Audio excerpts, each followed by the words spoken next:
Tu sais, Totos, son histoire brièvement, les commerciaux, moi j'ai eu que 14 commerciaux qui font tout, comme tu le sais, c'est moi qui les trouvés en métro d'usine. Il y en a un qui était régleur, qui parlait italien, il a fait Fiat, etc. Et puis je ne trouvais plus de commerciaux. Et c'est les commerciaux qui me disent, ben, il y a Totos. Ben, je dis, c'est ça, c'est un informaticien. Ouais, mais il y a la fibre. Je propose à Totos. Je dis, d'accord. Alors à l'époque, tout au début, si tu veux, les commerciaux étaient tous sur un. Il y avait 4-5 au début, tu veux. Ils étaient tous dans un bureau, un grand bureau. Puis un jour, j'ai vu Totos. Et bien, il me dit, Totos a décidé que puisqu'il était responsable de la fabrication, il est normal qu'il mette son bureau au milieu des machines. Totos, le Ok. premier qui a fait ça, et c'était à la suite de ça que systématiquement, on a éclaté le service commercial. C'est Totos qui avait ça. L'idée, c'est vraiment d'avoir un témoignage de quelque chose qui est vraiment en train de se faire. Donc, avoir un témoignage de comment ça se fait, quelles sont les difficultés, quels sont les passages, les portes à passer, etc. Comment ça fonctionne. Et c'est vachement bien qu'on ait à la fois ton témoignage et puis celui de gens de ton équipe. Alors, ça sera complémentaire.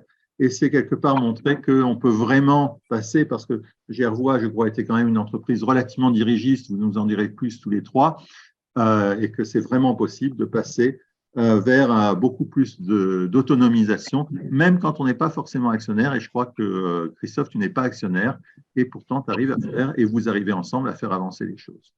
Je te passe la parole. Eh ben, bonjour à tous.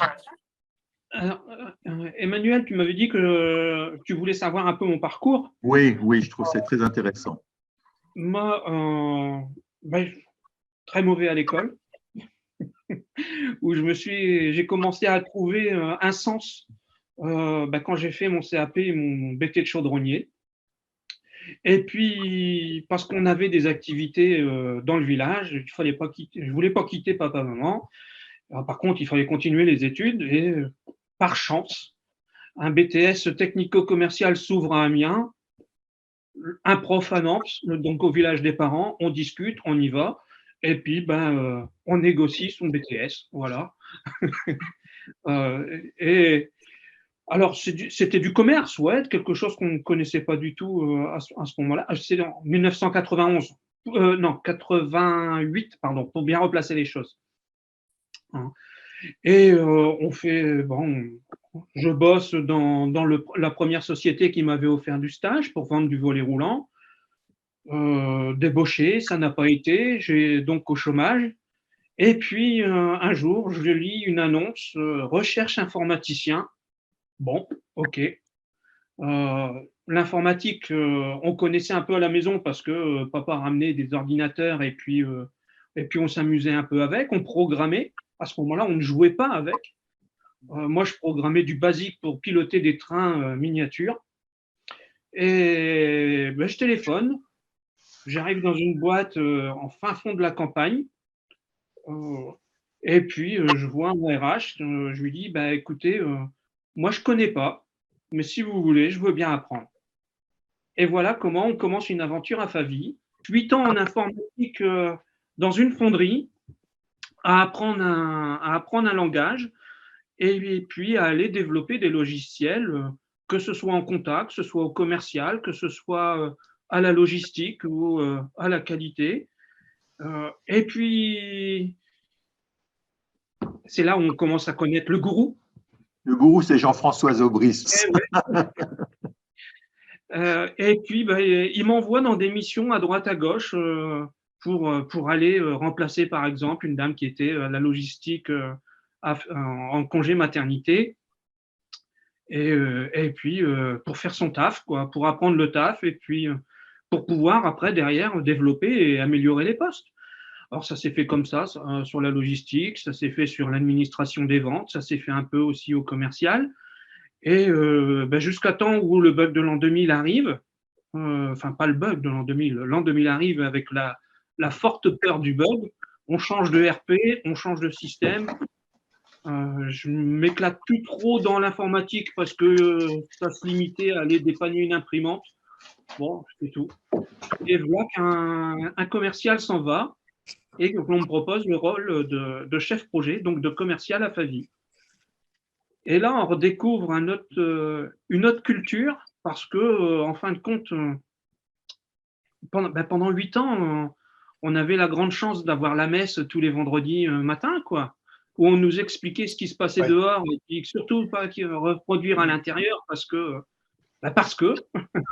il y avait pas obligatoirement des mauvaises choses, des bonnes choses plutôt. Et puis, en rôle de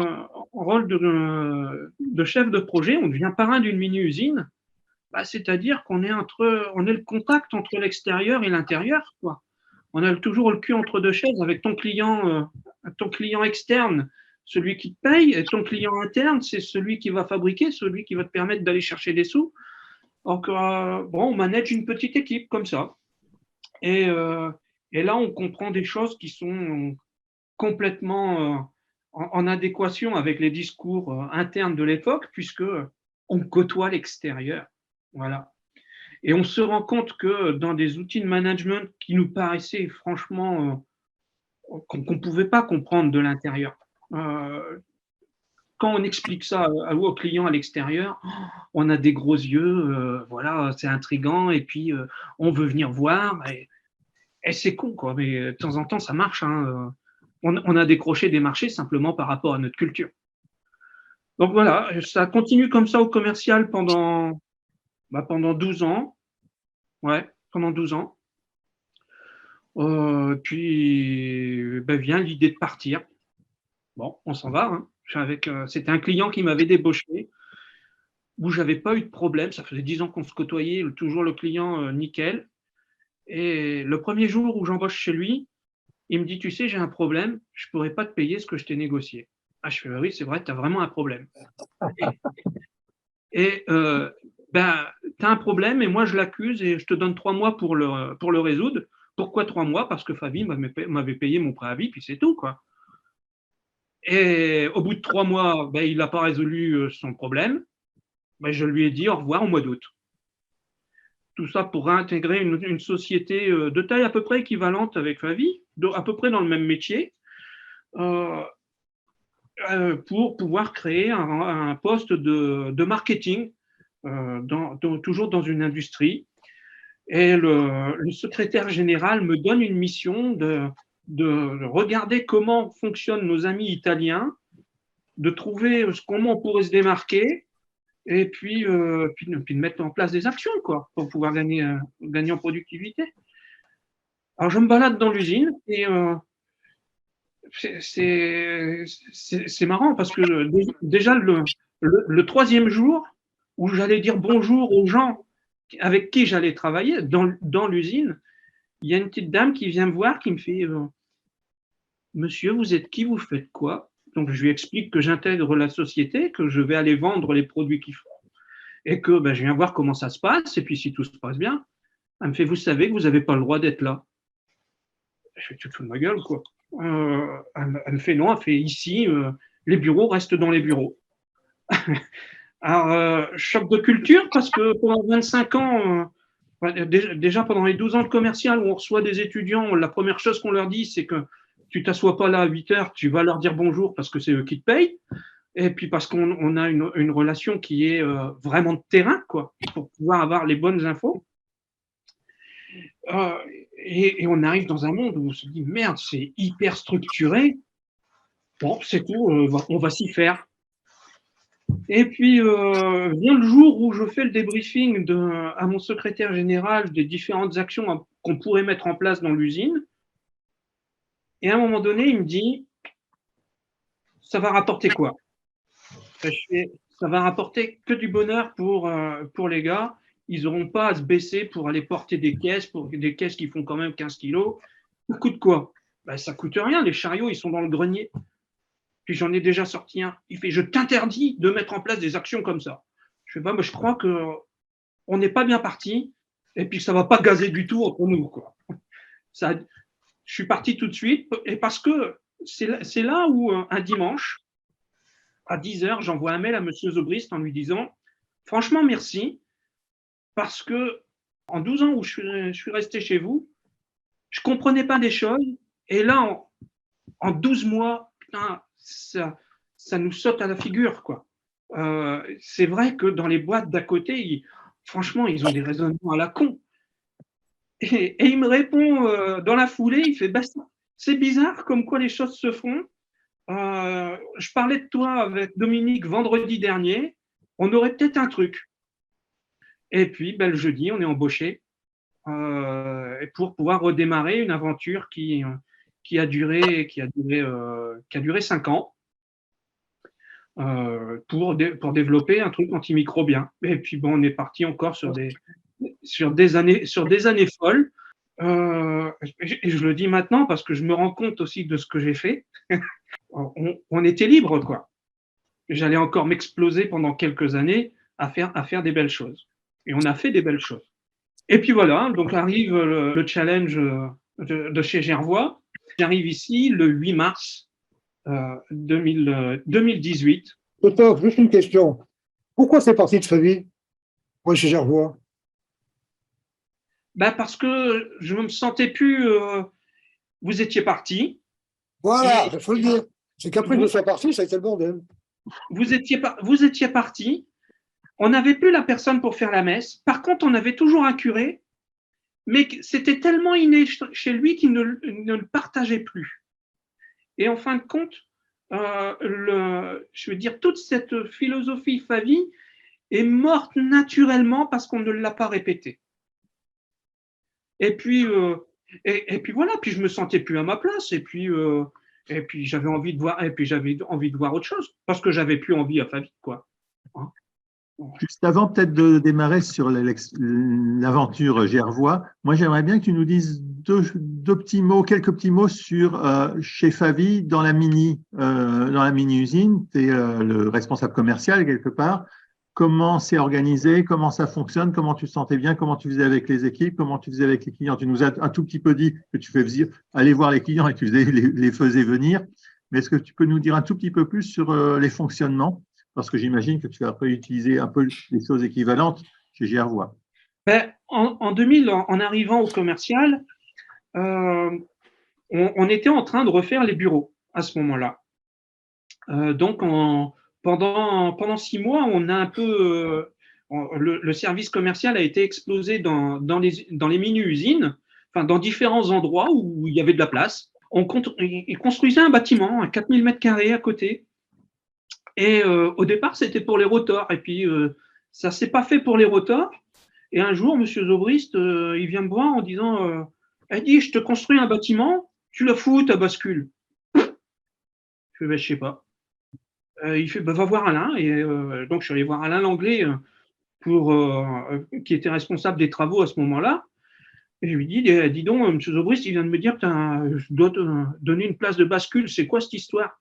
Ben oui, on est en train de construire un bâtiment, puis en fin de compte, c'était pour les rotors, mais ça va être pour toi. Dis-nous, comme tu es le parrain productivité de ta mini-usine, dis-nous, on va faire le trou pour la bascule, parce que je vais voir mes collègues leaders, puis je leur explique le truc, ils me disent, écoute, on découvre en même temps que toi. Nous, on sait ce qu'on fait, toi, tu sais ce que tu vends, nous, on n'a pas les analyses, donc... Puis d'abord, c'est le bordel chez nous. On ne va pas transférer du bordel comme ça. Non, il est hors de question. Fais-nous une analyse de tes ventes, puis nous, on va regarder aussi. Et puis, on s'était déterminé un flux comme ça dans le bâtiment, l'agencement des machines. Et puis, je leur dis, les gars, ça vous dérangerait si on venait avec vous? Parce que moi, je commence à en avoir marre. Je suis à l'étage, quand j'ai le client qui m'appelle, je suis obligé de dire je vous rappelle. Puis quand je viens dans l'usine, c'est oh putain, voilà le commercial, voilà les emmerdes, pouf, je vois plus personne. Donc j'aimerais bien être avec vous, puis avec les filles aussi. Ah ouais, si tu veux. Donc on avait placé toutes les filles, on avait déterminé un endroit pour les bureaux, et puis en août 2004, on déménage. Et à ce moment-là, notre cher patron, qui prenait ses vacances quand il voulait, il s'en va 15 jours avant nous. Et nous, on avait le droit aussi de décaler un peu nos plages horaires, nos plages de vacances, pardon. Et donc, il s'en va mi-juillet. Nous, on avait prévu de déménager tous les bureaux la première semaine d'août, en même temps que les machines. Puis M. Zobrist revient fin août. Bah, et puis là, Totov. Ah non, il n'était plus dans le plateau des commerciaux. Là, il va voir Carlos. Bah, il est où, Totov? Ben, vous ne savez pas. Il a déménagé avec les filles. Dans mon bureau. Bon, garde à vous. C'est quoi ce bordel? Ben écoutez, moi j'en avais marre, j'explique mon truc. T'as intérêt que ça marche. Ok. C'est vrai qu'on a été les premiers administratifs à descendre dans l'usine. Et on s'est appris. Je veux dire, on a mis 3 mois à se faire accepter des opérateurs parce qu'on vivait dans l'usine. Pour finir, c'est Totov qui a fait ça. Et j'ai trouvé tellement génial que le jour même, quand j'ai vu ça, les lieux commerciaux, vous descendez dans une usine. On laisse tomber le truc. Avec on a été jusqu'à 14 000 usines, avec 14 commerciaux, au milieu des machines, qui décidaient des horaires, de tout, des investissements avec le leader. Hein. Le leader, c'était un ouvrier coopté par ses copains. Et c'est le commercial leader qui décidait des augmentations de salaire, des investissements, de tout. C'est Totov qui m'a donné l'idée, je n'avais pas eu l'idée, moi. Hein. Mais déjà à l'époque, j'avais dit les commerciaux font tout, d'accord, librement, sans objectif, sans prime. Ça, c'est une chose très importante. On avait supprimé les primes et les objectifs, on avait tous la même prime, au centime près, moi pareil, on a tous le même objectif, pas d'objectif individuel. Hein, chaque jour, faire plus et mieux pour mon client, pour rester dans mon village. L'objectif, c'était ça. Voilà pour terminer. Mais ce que je veux dire, c'est que le fait générateur, mais il y en a plein comme ça, il n'y a pas que Totov. Tout ce qu'on a fait vite, c'est parce que moi, je faisais rien, j'écoutais ce que faisaient les opérateurs et les opératrices, et je généralisais quand c'était intéressant. Voilà. Une question encore par rapport à cette organisation. Comment ça se passait avec le leader? Parce que vous êtes deux, il y a le leader qui est coopté par les équipes, et vous êtes, et toi, tu es là aussi pour donner les orientations par rapport aux clients et avec les clients et non, avec. C'est le binôme leader commercial qui chaque année définissait leurs investissements, définissait leur stratégie, définissait tout. C'était ce binôme même les augmentations de salaire. Pour les augmentations de salaire, ils me donnaient la moyenne qu'ils allaient faire. Non, mais je cherchais à voir comment un couple comme ça pouvait bien fonctionner ensemble. Pourquoi? Ça marchait bien. Pourquoi tu poses des questions? Ça marchait. C'est simple parce qu'on vit ensemble, on se partage nos problèmes et on en discute. On laisse pas quelqu'un dans la merde. Parce que quand tu as le client au téléphone, avant, le leader ne connaissait pas le client. Ouais, il le connaissait que par un audit et puis à la limite, c'est tout, quoi. Hein. Mais là, il savait parce qu'il nous entendait discuter. Ben, monsieur Pichery, c'est Riboulot. Un monsieur Intel, c'était là-bas. Et donc, tu discutes à haute voix et tu le fais exprès. C'est un orchestre, ce truc-là. Tu es dans un bureau, tu as 5-6 personnes, c'est un orchestre. On n'écoute pas ce que l'autre dit. Hein. Mais bonjour, monsieur Pichery, vous allez bien? Et puis, donc, là, ils sont déjà en alerte. Vous avez un problème de stock. Et là, le leader, il sait ce qu'il a en commande. J'ai même pas fini mon truc, parce que la palette, elle était en train de se produire. Il fait la palette, elle part à 16h. Je fais pas de problème, monsieur Pichery, votre palette, elle peut partir à 16h. Elle partira pas dans 3 jours comme c'était prévu. Oh, super, il n'y a pas de problème. Allez, voilà comment on vit. C'est un dernier point. À part ces 15 mini-usines, hein, on avait 8 administratifs sur 700 personnes. 700 personnes qui généraient 20 à 25% de cash flow pendant 30 ans, qui innovaient, comme tu n'imagines pas, on a fait les moteurs électriques de la Tesla. 8 administratifs, raflant tous les coins. C'est ça. Ils étaient libres. C'est pas de structure au-dessus. Quand ils parlent du RH, Hervé, c'est le comptable. Il s'était baptisé RH, mais il n'était pas RH, Hervé. C'était le comptable. C'est une question. Oui, c'est pas une question, c'est une micro-intervention pour 2 points que je retrouve dans ce que je viens d'entendre de Christophe et Jean-François. Chez Lippi, la fusion s'est faite entre la production, les commerciaux, l'administratif, quand toutes les primes individuelles ont été abandonnées au profit de la même prime collective. Et de la même manière, chez Hervé Thermique, il n'y avait que 25 administratifs pour 1000 personnes. On retrouve les mêmes notions à peu près partout. Donc moi, j'arrive ici le 8 mars. Et c'est la journée de la femme, le 8 mars. Et j'arrive, je crois que c'était une orchidée, il me semble, à Cindy. Une orchidée pour toutes les femmes. Et puis là, déjà, j'ai mon président qui me fait « Putain, tu fais chier, toi ». Donc, on fait notre premier jour comme ça. Ici, c'était Gervois. C'est une société familiale de 60 ans qui a été dirigée par une famille à partir des années 98. Le père est rentré, il a fait rentrer le fils. Ils ont revendu à un gros groupe qui s'appelait Gantois. Et après, Gantois s'est pas senti bien financièrement et a été racheté par Franck Drouot. Et à ce moment, donc Gervois appartenant à Gantois, et Franck a racheté les deux sociétés, mais a décidé de scinder, de les mettre toutes au même niveau. Donc ici, on a une culture de rachat. Et un rachat, ça fait mal. Ça fait toujours mal, et toujours eux-mêmes. Ben, ils ont connu le patron familial qui était dur aussi, dur, mais juste de ce que j'entends. Un patron bizarre entre deux, et puis 25 ans de patron dirigiste. Alors, quand on arrive dans une boîte dirigiste avec 25 ans d'autonomie, c'est plus un fossé qu'il y a, c'est un canyon, quoi. On ne se retrouve pas. Les premières discussions que j'ai eues avec Cindy, je lui ai fait peur, mais je m'en suis rendu compte qu'après.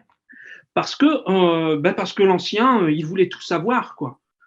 Une boîte de 30 personnes, on est ISO 9001, 9 processus. Je dis, merde, ça fait quand même beaucoup, quoi. Et puis ça, il y avait un truc qui n'allait pas, quoi. Donc, il a fallu qu'on discute beaucoup pour pouvoir se comprendre. Mais déjà, le patron, quand il est parti, enfin l'ancien directeur, quand il est parti le 30 juin, le 1er juillet, on a démonté son bureau. Et du bureau de la direction, on en a fait une salle, et aujourd'hui une salle de réunion, mais d'échange, plus d'échanges que de réunion.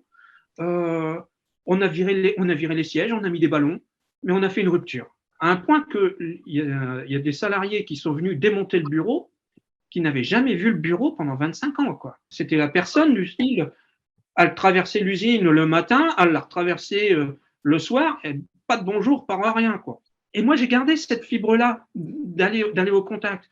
Je veux dire, dès le premier jour, j'allais dire bonjour à tout le monde. Aujourd'hui, le premier boulot, c'est tu arrives, tu descends, tu vas dire bonjour, et puis tu sens un peu ce qu'il y a sur le terrain. Et c'est pas bonjour monsieur, c'est bonjour Pierre-Louis, c'est bonjour Didier, c'est bonjour Yannick. Donc ça leur a fait drôle. Donc il y a eu changement de cette direction-là. Et puis dans l'équipe, on s'aperçoit que ils sont tous très bien, oui c'est vrai, mais très bien à faire ce qu'on leur dit de faire. Et moi, quand je les mets dans la première fois dans la salle de réunion, et où je me fous à poil, en disant vous allez m'apprendre mon boulot parce que je connais pas le vôtre. Il y en a qui ont dû avoir peur. Ouais. Puis on continue comme ça sur des réactions qui sont pas les miennes. Qui sont pas les miennes, si, qui sont les miennes, mais où on me remet gentiment en place. On discute dessous, et puis on me dit oui, mais vous pouviez faire ça à Faville, mais ici, ah ouais, ici j'ai appris ce que c'était que cher. Hein. C'est dès que tu dépenses 10 centimes, pouf, c'est cher. Donc, Pierre-Louis et Cindy, ça vaut le coup que vous réagissiez quand vous en avez envie par rapport à ça, parce que j'imagine que si ça a été un choc, c'est intéressant aussi qu'on entende le choc que ça a pu être, ou le pas choc. Pour l'instant, j'en ris, on verra après. D'accord. Vas-y, Christophe. Et puis on continue comme ça, et puis on essaye de monter des actions à droite, à gauche, et puis ça prend pas, même au niveau des équipes. Là où ça a été compliqué pour moi qui pendant 10 ans étais je diseux, ben voilà, j'arrive et suis-je faiseux. Et je me souviens avoir visité des boîtes, puisque ça faisait partie de mon taf. Ils étaient curieux de savoir comment on avait mis en place des choses Faville. Je leur dis, mais c'est facile, tu fais ci, tu fais ça. Puis quand tu arrives dans ta boîte et puis tu dis, mais c'est facile, tu fais ci, tu fais ça. Ouais, mon cul, oui. Si de l'autre côté, ça ne veut pas bouger, ça ne bougera jamais. Eh ben, il a fallu se forcer, il a fallu se séparer de gens qui n'allaient pas. Il y a des gens qui n'ont pas adhéré. Le chef a dit, le chef y fait. Ouais, mais Je peux avoir des idées à la con aussi. Hein. Donc, on fait ton truc à la con. Ouais, mais ça ne m'intéresse pas. Ça, Donc, c'est on s'est sûr. Vas-y, séparé d'un responsable de prod. On en avait 2 à l'époque. A suivi une ingénieure chargée d'affaires. On s'est séparé d'un autre chargé d'affaires qui dit oui devant toi et puis en réunion pour mettre les choses en place. Ah, mais c'est pas possible et te trouve tous les problèmes qu'il faut. Puis une fille qui avait été embauchée en secrétaire trilingue qui faisait du standard. On avait mis les mails à tout le monde. Il n'y avait plus de mails à distribuer comme elle le faisait avant. Le téléphone, il sonne plus. Il n'y a pas de visite client. Donc, ça sert à quoi, hein, donc, le poste était vide. Et puis, parce qu'on avait mis aussi nos outils en place, on a révolutionné l'informatique. On était à l'âge de pierre aujourd'hui. Pour révolutionner cette informatique-là, on se fait aussi aider de sociétés extérieures. Ce n'est pas notre métier. Hein. Donc, quand on a eu le premier audit informatique, on nous a dit waouh, il y a du boulot, et aujourd'hui, on est montré comme exemple. Donc, on n'est pas au top, mais on est bien placé.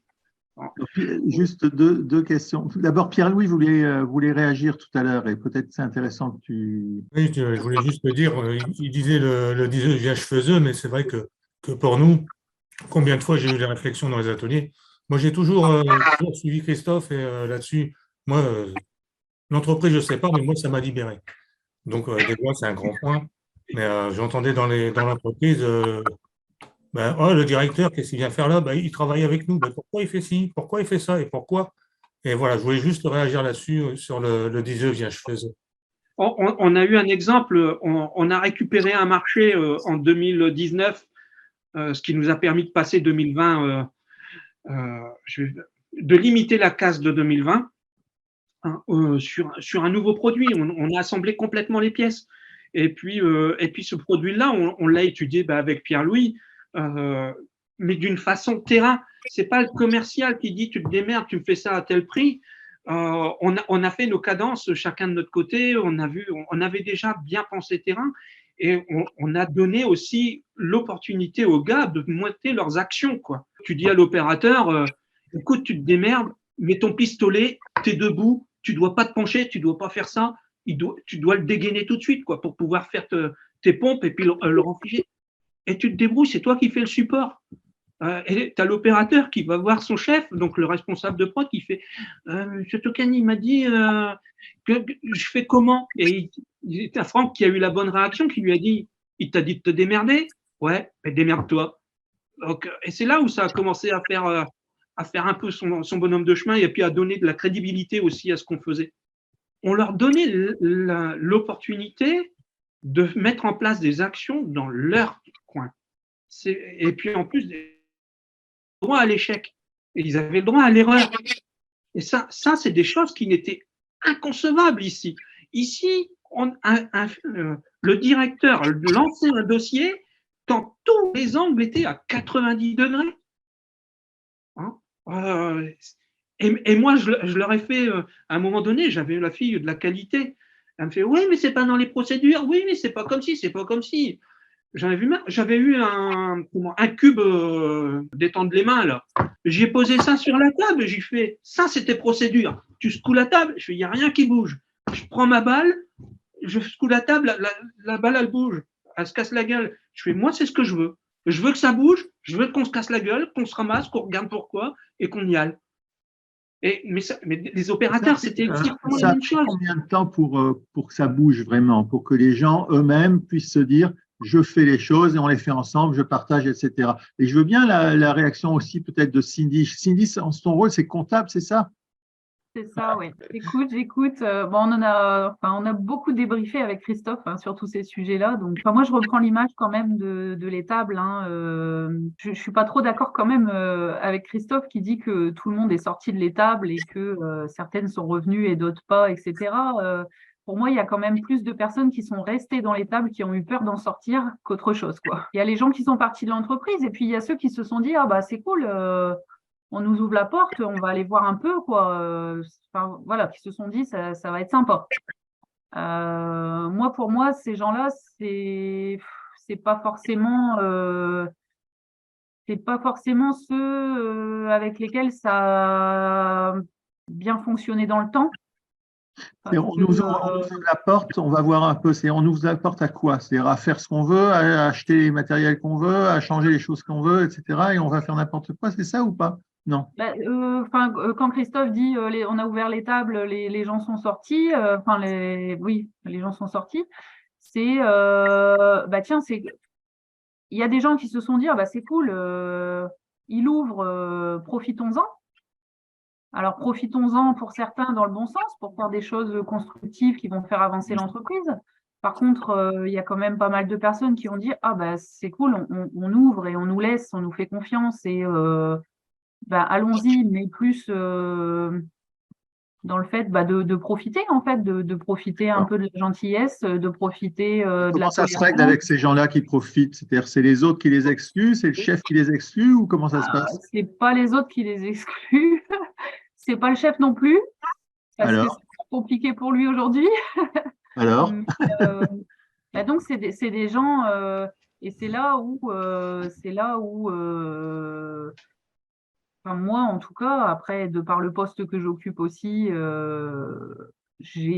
tout ça m'a fait très peur parce que je me suis dit mais c'est pas possible, on va mettre la boîte par terre. On sait que voilà, on reste des êtres humains. Moi, je suis chez Gervois depuis 10 ans. Au mois de juin, ça fera 10 ans que je suis ici. Donc, je connais, quand Christophe arrive, je connais toute l'équipe, je connais l'histoire, je connais la souffrance des uns des autres. Voilà, je sais ce qui les anime, je sais ce qui pose problème. Et je vois le mur. Hein, j'anticipe absolument tous les problèmes qui vont se poser avec la méthode de Christophe, en fait. d'accord. Donc, au départ, en fait, en tout cas, que je l'en comprends, au départ, il y a des gens qui adhèrent et qui adhèrent positivement à faire les choses par eux-mêmes, et il y a les gens qui, finalement, en profitent quelque part, et ça aurait pu aller dans le mur. Et à un moment donné, est-ce que ça s'équilibre finalement, et est-ce qu'aujourd'hui, globalement, les gens adhèrent positivement et font grandir la boîte, ou est-ce qu'il y a encore beaucoup de difficultés à ce niveau-là, et est-ce que finalement, c'est mieux dans les fonctionnements?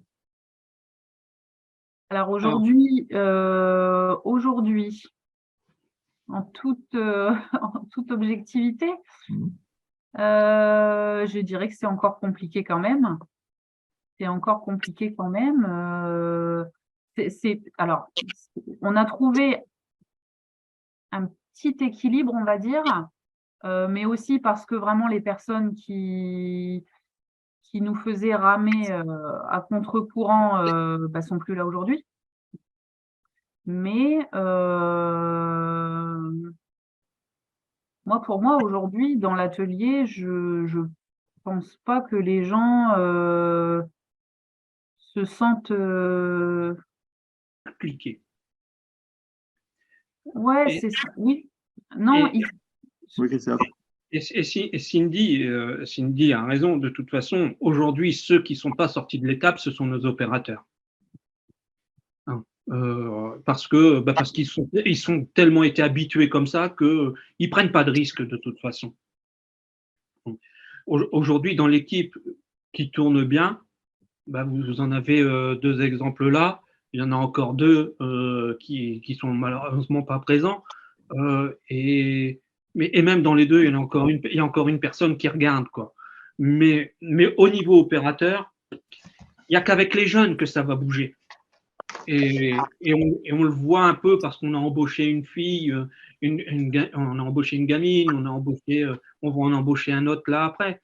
Mais même, il va falloir faire attention parce que, comme dit Cindy, on ne peut pas. Pour moi, c'était tellement. Je vivais tellement avec des gens qui avaient l'habitude et puis qui comprenaient notre monde qu'on n'avait pas besoin de s'expliquer, quoi. Et on se permettait tous de se reprendre les uns les autres. J'ai un opérateur qui m'a dit un jour à Faville, quand j'étais dans ma mini-usine, je faisais mon tour, il me chope et puis il me dit, écoute, quand tu fais la gueule, tu viens pas nous dire bonjour, quoi. parce que tu nous pollues. Donc, tu vois, aujourd'hui, il n'y en a aucun aujourd'hui en tant qu'opérateur qui oserait me dire ça ici. Mais je pense que ça va venir. Et de toute façon, moi, je perds pas espoir. Par rapport au client, comment ça se passe? C'est-à-dire, est-ce qu'il y a le souci du client et est-ce qu'il y a un lien direct d'opérateurs ou de gens de terrain au client ou est-ce que c'est pas encore Non. arrivé? D'accord. Non. Les clients, il n'y en a pas ici. Enfin, D'accord. si, Ce que j'entends, c'est que ce que j'entends quand même, c'est que même quand on a vraiment une énorme connaissance de l'entreprise libérée telle qu'elle se faisait chez Favi, même quand on a vraiment voilà, et on l'a fait et on a fait des choses assez géniales parce que je crois que ce que tu as fait aussi dans ta mini, c'était assez formidable. Effectivement, c'est pas forcément facile de l'appliquer à une autre entreprise directement. Non, parce qu'il y a toute une culture, il y a toute une histoire d'entreprise qui doit se fondre, quoi. Tu peux pas faire on-off, c'est pas possible. Si aujourd'hui Cindy et Pierre-Louis parlent librement, franchement, vous auriez fait ça il y a 2 ans, il y a même 1 an. Pierre-Louis. Il y a 1 an peut-être, auparavant non. Et il y a 10 ans, sûrement pas, parce que voilà. Et Pierre-Louis, donc tu te sens beaucoup plus libre, par exemple, de dire les choses, etc. Est-ce que du coup, tu portes l'entreprise davantage pour pouvoir arriver à faire bouger ces dysfonctionnements? Est-ce que, et pareil pour Cindy, est-ce que vous avez un rôle là-dessus pour pouvoir être proche des gens du terrain, pour arriver à faire passer cette culture de manière à ce qu'elle devienne tellement naturelle? Ben oui, il faut faire ça, il faut être en lien avec le client, et puis tu ne peux pas faire ça. Ou est-ce que vous n'en êtes pas là parce que de toute façon, vous avez votre propre boulot et ce n'est pas forcément votre rôle? Alors, moi, je prends la parole parce que c'est vraiment la question. Enfin, voilà, quand Christophe est arrivé, malgré ma peur sur beaucoup de ce qu'il m'expliquait, j'avais envie de le suivre quand même. Et ce que j'ai fait, que je ne faisais pas avant, c'est que tous les matins, je descendais dans l'atelier dire bonjour à mes collègues, discuter avec eux, etc. Et finalement, j'ai arrêté. J'ai arrêté parce que je me suis rendu compte que je n'arriverais à rien.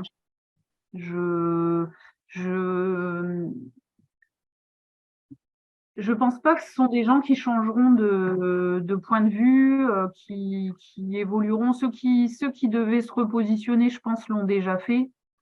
Et finalement, tout ce que j'essayais de leur expliquer en toute transparence, en plus de ça, chose qu'on n'avait pas connue avant. C'est vrai que c'est quand même des gens avec qui on a été dans la même galère avant que Christophe arrive. Et c'est des gens qui m'ont raconté beaucoup de choses, beaucoup de leurs souffrances que je comprenais à une époque. Et quand Christophe est arrivé et qu'il nous a apporté toute la bienveillance qu'on connaît aujourd'hui, les souplesses, enfin voilà, l'écoute, énormément de choses positives, finalement, je me retrouvais toujours face à des gens qui se plaignaient. En fait, finalement, on était passé d'un extrême à l'autre et pour autant, les gens continuaient à se plaindre. Et ça, c'est devenu trop polluant pour moi et j'ai arrêté du coup J'aimerais bien les réactions peut-être de David, parce que David, ou Jean-François peut-être après. Mais... Il y a un truc qui n'est pas clair dans tout ça. Est-ce que tu as l'équivalent de leader par groupe d'ouvriers coopté par ses copains? Parce qu'à Favi, tu avais des ouvriers, des leaders et un directeur général. Tu n'avais rien. Je ne sais pas bien ce que fait Cindy, je ne sais pas bien ce que fait Pierre-Louis. La Favi n'existerait pas, ces gens-là. Est-ce que tu as fait cette notion de leader? C'est-à-dire que c'est un ouvrier coopté par ses copains qui organise le travail. Non. Il n'y a pas de structure. Voilà, on est là ton problème. Tu as encore trop de hiérarchie, mon pauvre vieux. À 700, tu es bien d'accord avec moi, tu n'avais pas de directeur technique, tu n'as pas de chef de fabrication. Tu avais directeur général, Mézig, leader, ouvrier, point barre. C'est le problème. Il n'y a pas de structure que ça qui pollue. Voilà, c'est tout.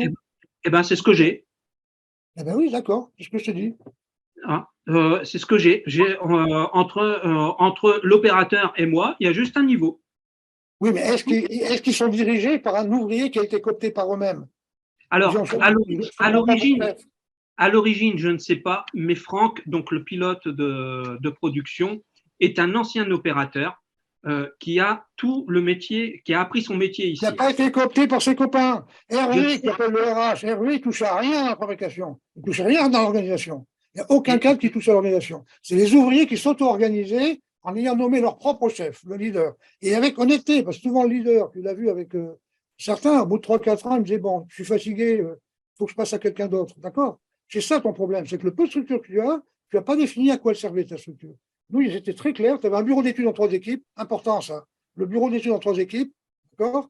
Et puis c'est tout juste administratif pour faire la comptabilité. Et quand on arrive à 25 cash flow, on n'est pas de tableau de bord. Quand tu fais 25% de cash flow, tu n'as pas besoin de tableau de bord.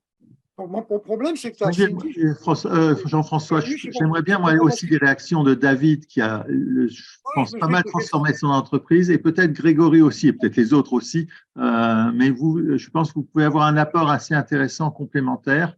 Et j'aimerais bien vous entendre aussi. David, peut-être en premier, si tu as des réactions de toi. Donc toi, je pense que tu interviendras certainement en juin en mai à ce domaine d'entreprise, mais tu as peut-être des réactions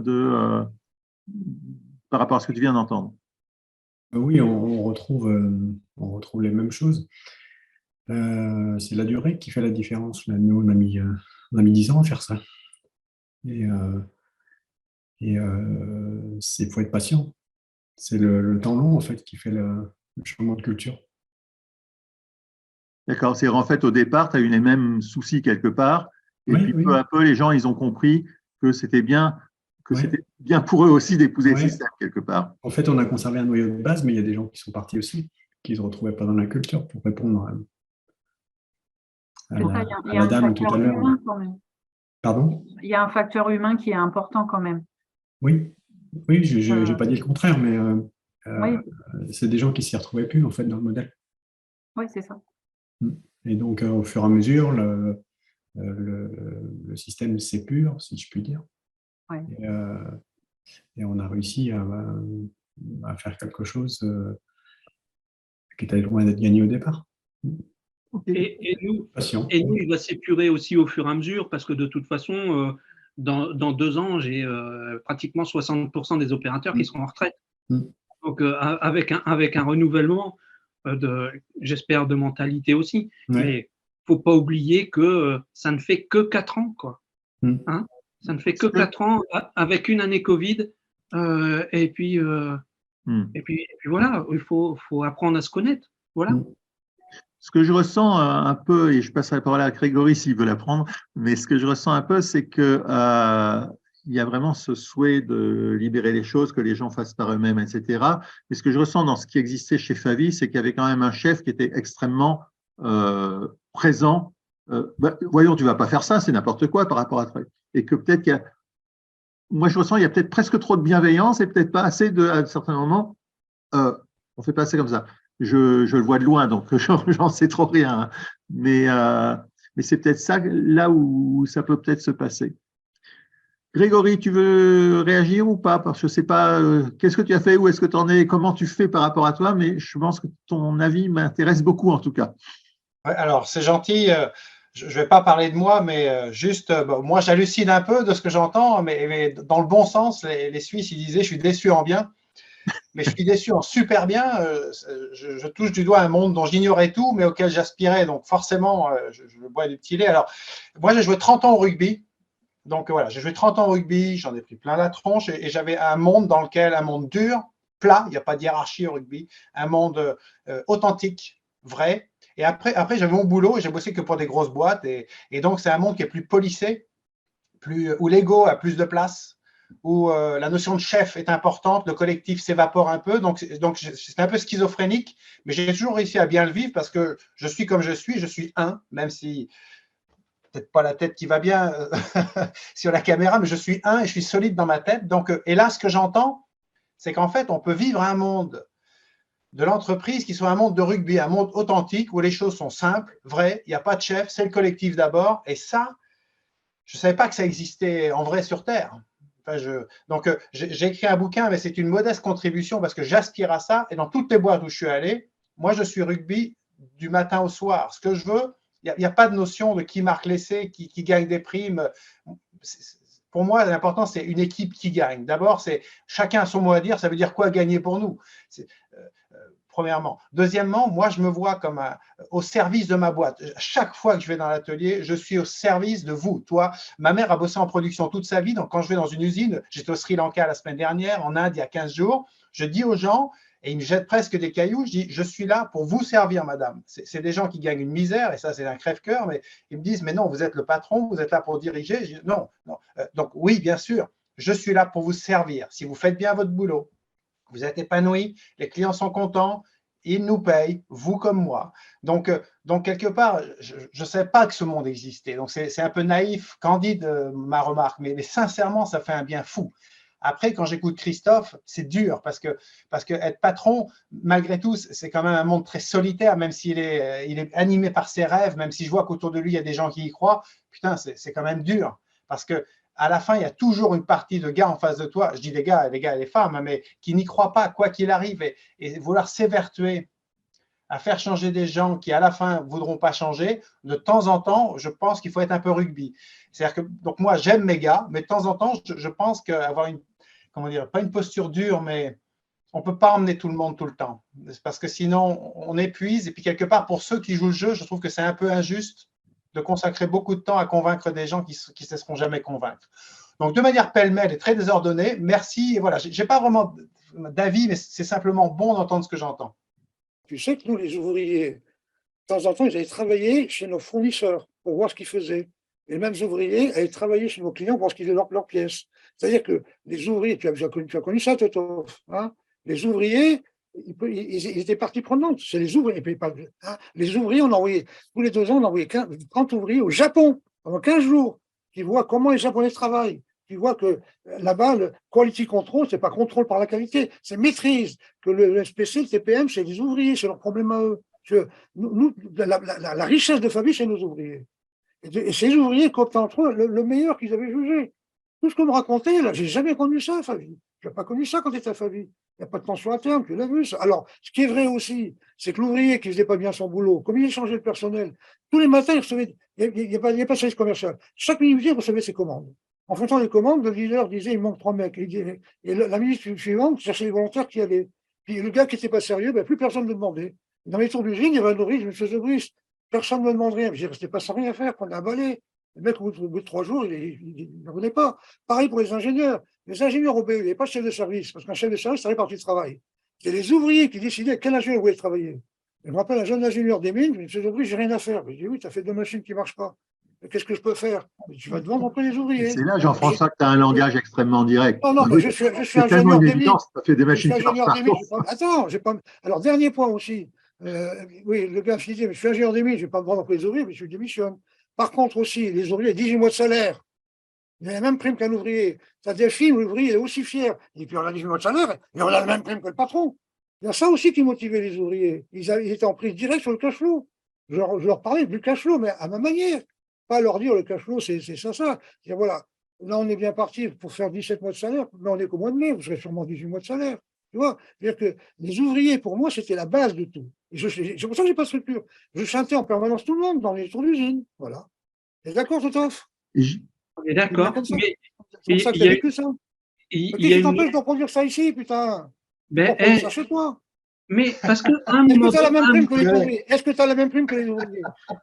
Il va se faire engueuler. Est-ce que tu as la même prime que les ouvriers? Et il n'y a pas de prime.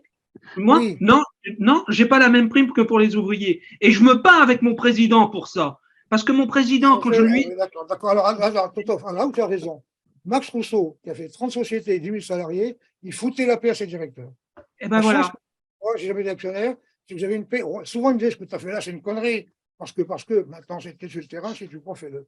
La chance que j'ai eue, énorme, c'est que moi, j'avais un actionnaire qui me foutait une paix royale, totale. Même dans ce qu'il croyait d'une connerie. Et en même temps, Jean-François, tu as raison, en même temps, ce qu'on avait vu plusieurs fois, c'est que même dans des boîtes très, très dirigistes, dans des secteurs, on peut avoir des espaces de liberté malgré tout et bouger les choses. Donc, c'est quand même pas complètement tout à fait évident. Gilles, tu voulais intervenir? Quand tu as un actionnaire qui fout tout en l'air derrière toi, tu peux Oui, rien c'est faire. clair que ce n'est pas facile. Gilles, Ça, on Oui, confirme. ouais, c'est juste un témoignage. Moi, je ne suis pas patron, mais ça fait longtemps que j'observe et puis j'ai vécu aussi un certain nombre de situations. Déjà, je voulais remercier Christophe par rapport à, et puis Cindy, et puis j'ai oublié le prénom, désolé, par rapport à l'intervention, parce que souvent, on présente des entreprises, tout marche, tout roule. Donc, moi, j'apprécie qu'il y ait des témoignages aussi qui permettent de voir que les difficultés, elles sont là et qu'elles ne s'aplanissent pas toutes seules et que c'est dur tous les jours. La seule remarque ou le témoignage, c'est que récemment, j'ai vu quelqu'un qui a été chez Toyota pendant 18 ans et puis qui a décidé aussi de partir dans l'entreprise. Et il a fait exactement comme Christophe l'a fait, comme Jean-François l'a fait, c'est qu'il a commencé à aller voir sur le terrain tout ce qui se passait. Et puis il s'est dit, ouais, bon, allez, moi j'ai cette expérience-là, je sais qu'il faut aller sur le terrain, je sais qu'il… Et puis, allez, en 2 ans, ça va le faire. Il a reconnu, il a dit, ça fait 8 ans que j'y suis, et il a dit quelque chose, il a dit, les choses commencent à se faire sans mon impulsion. Donc voilà, c'était il faut du temps, ce que disait Christophe. Voilà, je voulais rebondir aussi, il faut du temps et de la patience. Et puis, bon, c'est aussi fonction de comment on conduit le changement, et chacun le mène à sa manière. Grégory, j'ai apprécié le commentaire de la précédente personne. Ce que je me demande, c'est si cette liberté, elle est soluble dans le monde des entreprises cotées en bourse. Mais j'attends une réponse ici, mais en tout cas, c'est mon rêve. Et je repars un peu regonflé par rapport à ça, parce que c'est mon… Ouais.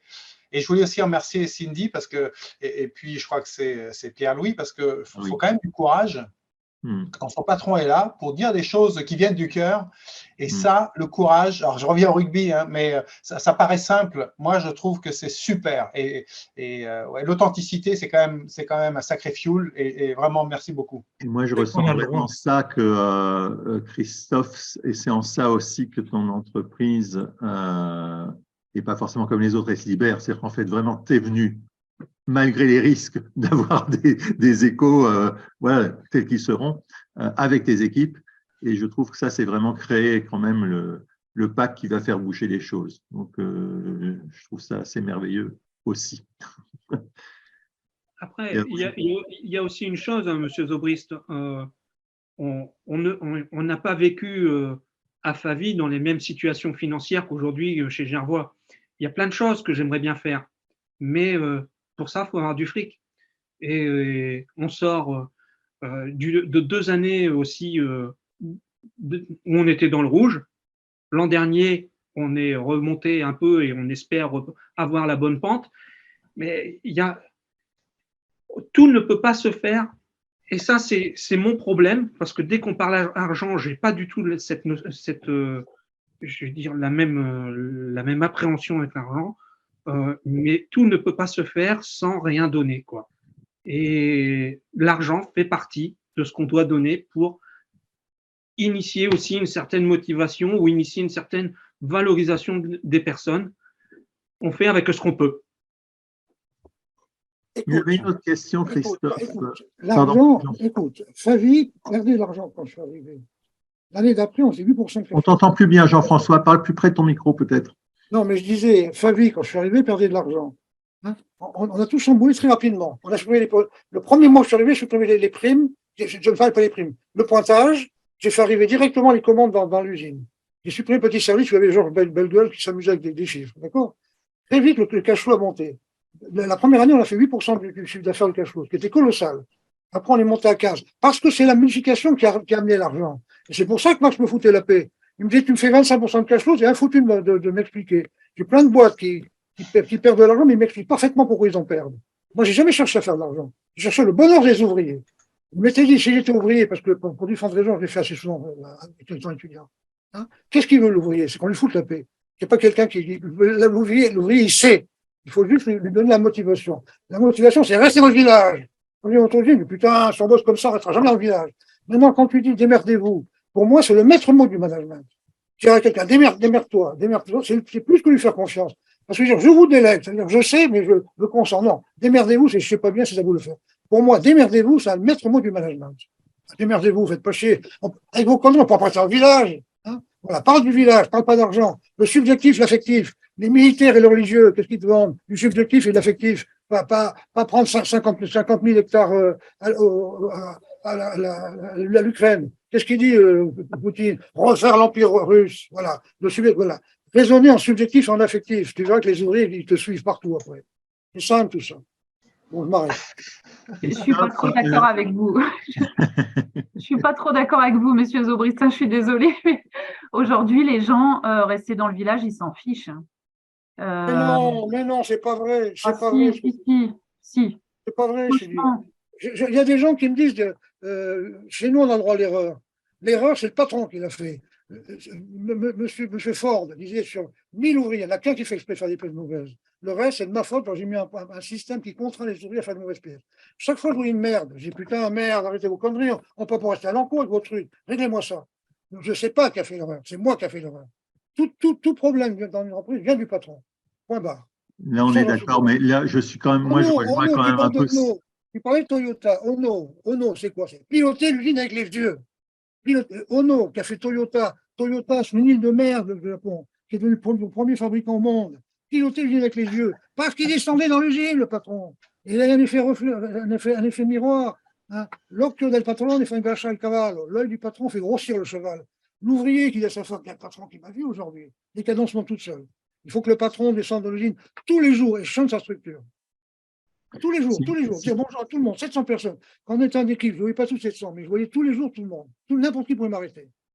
C'est ça la base du système. Je suis à la fois très, très d'accord, Jean-François Zobris, avec ta manière de voir les gens.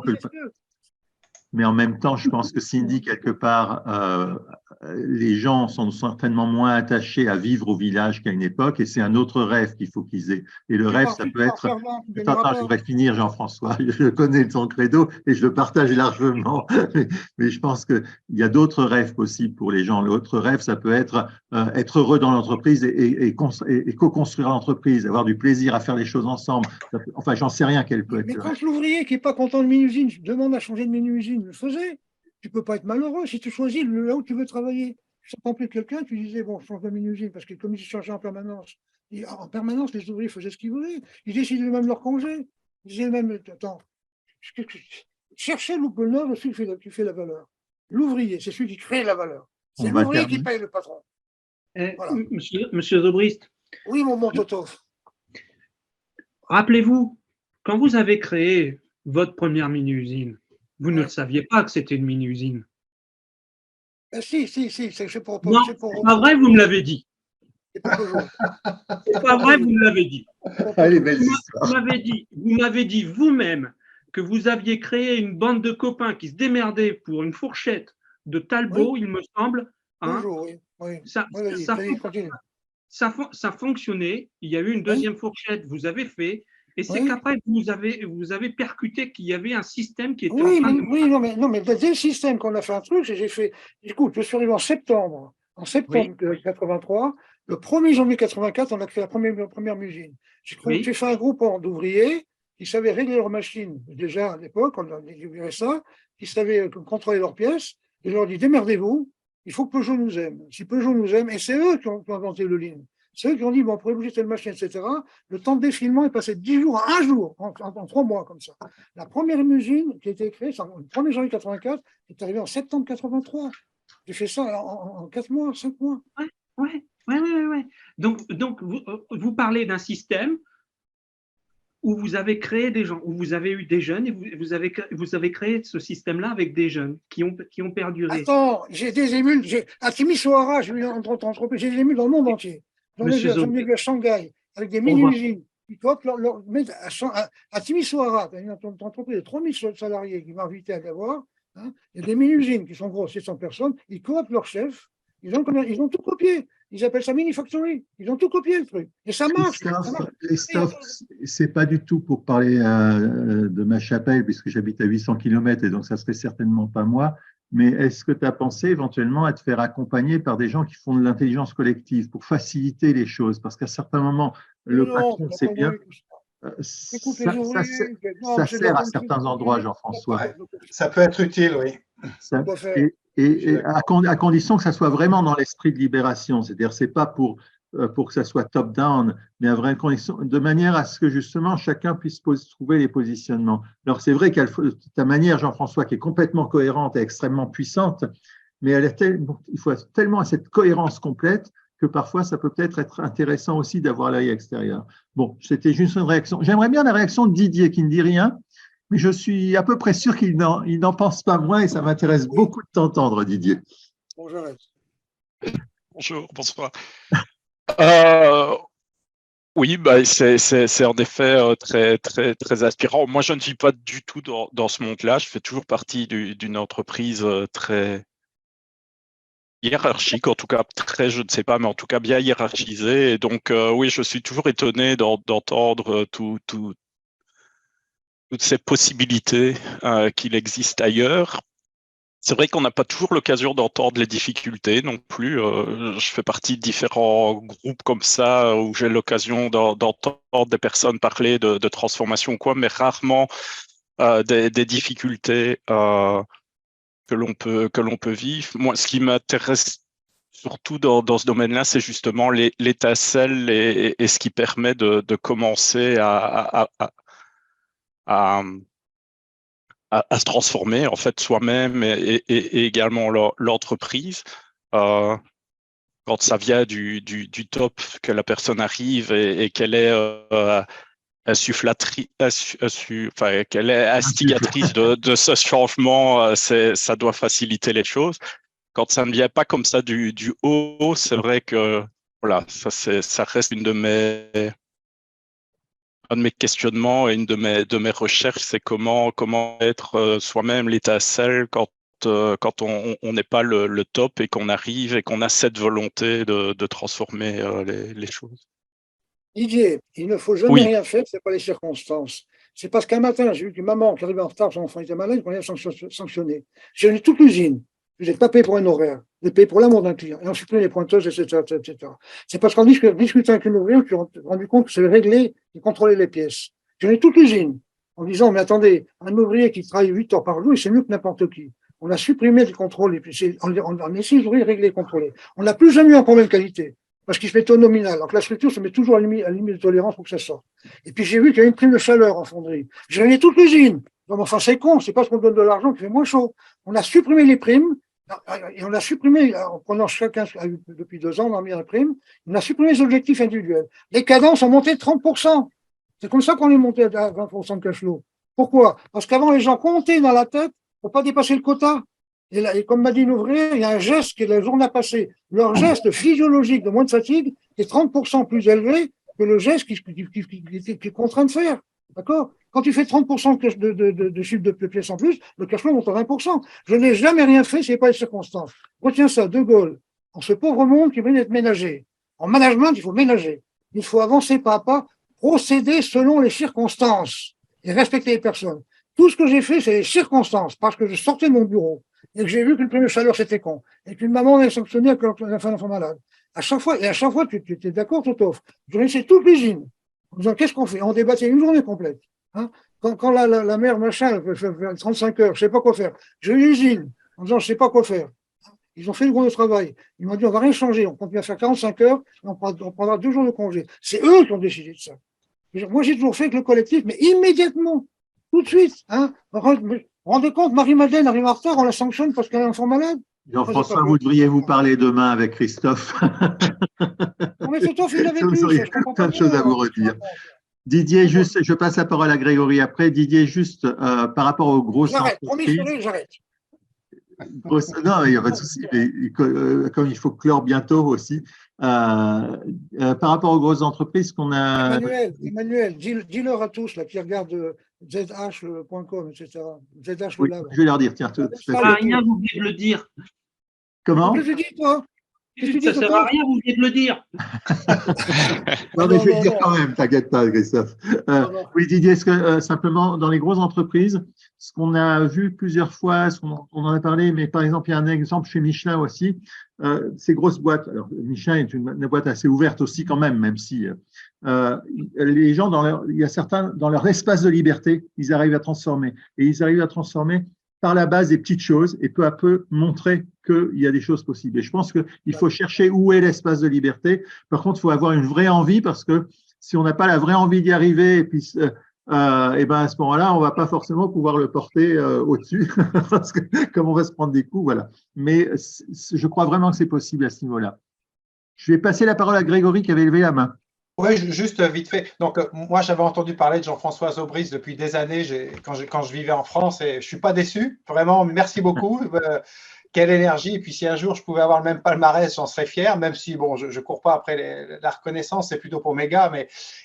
Donc, quand même, ça m'amène un commentaire parce que le cœur de l'histoire, c'était quand même Christophe et sa problématique. Je pense qu'il en a deux.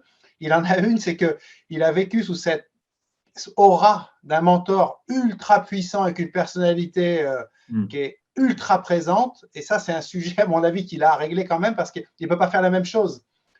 Donc, il a le problème de sa boîte à régler et le problème de sa relation avec, finalement, Jean-François Aubry. Je ne suis pas psy, hein, mais j'essaie de mettre j'ai envie d'aider Christophe et je me dis, à sa place, je me dis, oh putain, quand même, Jean-François, je ne pourrais jamais être aussi bon ou aussi, c'est pas possible. Donc, il faut que je sois différent et meilleur, mais peut-être dans un autre registre. Et ça ne va pas être simple quand même pour lui parce qu'il a tout puisé à la source. Donc, pour inventer une nouvelle voie en ayant sa patte à lui, ça, c'est quand même un vrai enjeu, je trouve. Et il va y arriver parce que, bon, je vois le gars, c'est en cours. Mais moi, je ne veux pas d'une famille chez Gervois.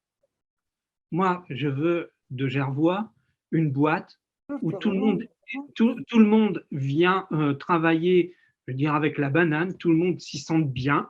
Hein. On a à bosser, c'est sûr. Notre premier client, c'est notre actionnaire et on doit le rendre heureux. Et je suis certain qu'en venant bosser, je veux dire, avec la banane, eh ben, on arrivera à faire du fric et qu'on arrivera à être tranquille pour pouvoir être encore mieux vivre derrière. Je ne veux pas d'inconfort, je veux qu'on soit bien chez nous. C'est tout. Et Favy, c'est Favy, Gervois, c'est Gervois, Michelin, c'est Michelin.